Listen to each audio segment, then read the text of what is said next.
Hi everyone, this is Clark.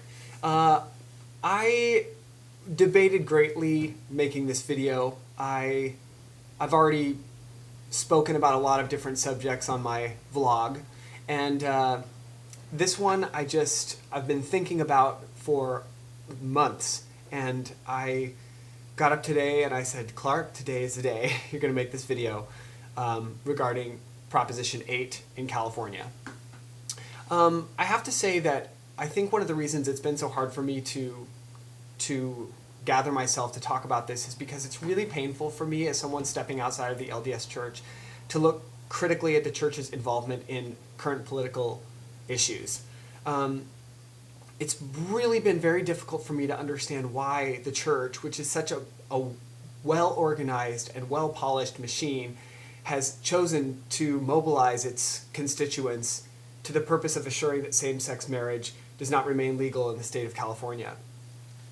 It also boggles my mind that during this time of literal financial crisis and upheaval and unrest, that instead of encouraging the members of the Church to continue getting themselves out of debt, which is something that the Church has talked about quite a lot in the last decade, instead of talking about setting aside an emergency fund for unemployment or illness or other family emergencies, that the Church has been encouraged to open up their pockets and generously donate to Yes on Proposition 8. They've been encouraged to blog about it. They've been encouraged to talk about it. They've been encouraged to go to their neighbors.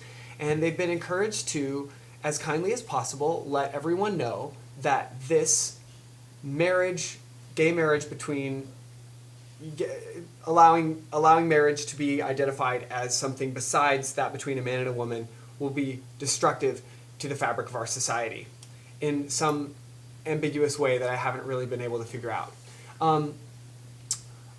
This is surprising to me because the Church, came forward and read a letter over the pulpit in late July in California telling people to get ready for a huge fight and that they had to mobilize themselves and make sure that they were all standing together to vote yes on Proposition 8, and that everyone that they knew would do the same. And then I recall that I just recently finished reading No Man Knows My History, which is a very controversial biography, not condoned or accepted by the LDS Church, written by Fawn Brodie, who was excommunicated, I'm pretty sure, for writing this biography, which basically is written under the premise that Joseph Smith made the whole thing up, that he literally invented all of it, and that he had this special gift of being able to make people see visions and believe things that were not necessarily true, and that he grew into the man who became the prophet, and he slowly learned how to organize this church, and that he wrote the Book of Mormon. And so, of course, this is something that that when I was an active member of the Church, I never allowed myself to read because I was frankly afraid of exposing myself to these ideas because I wanted to continue to believe in them, and I guess maybe I was afraid that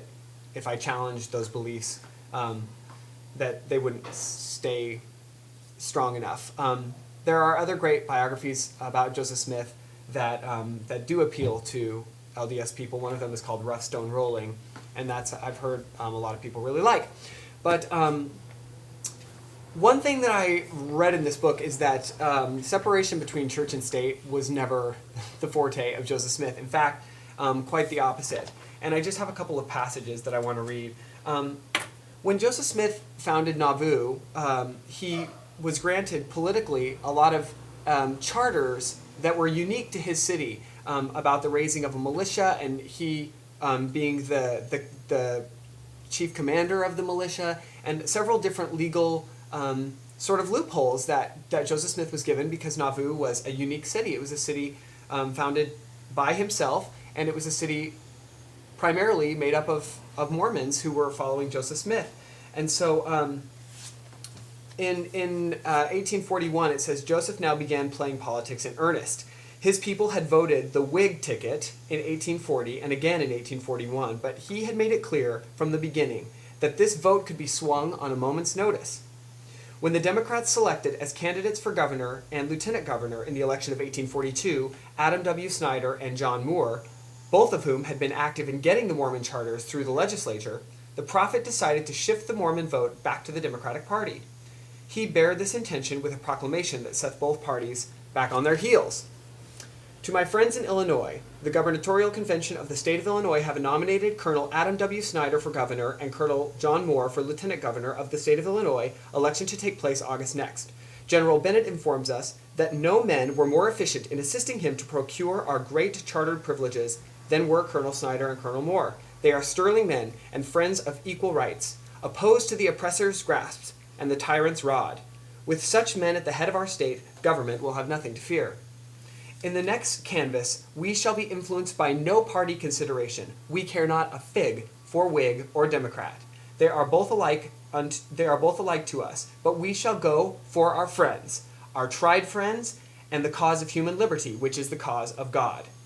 We are aware that divide and conquer is the watchword with many, but with us it cannot be done. We love liberty too well. We have suffered too much to be easily duped. We have no cat's paws among us. We are friend.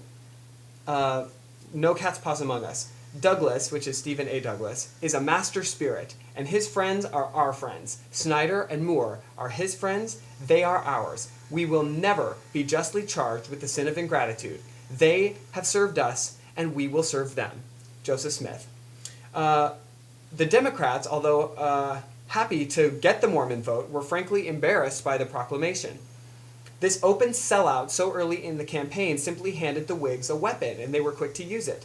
The Alton Telegraph said on June 4th, "This issuing a proclamation on the part of Joseph Smith as Lieutenant General of the Nauvoo Legion, commanding his followers to vote for this or that candidate, is too bold a stride toward despotism, ever to be long countenanced by a free and intelligent people."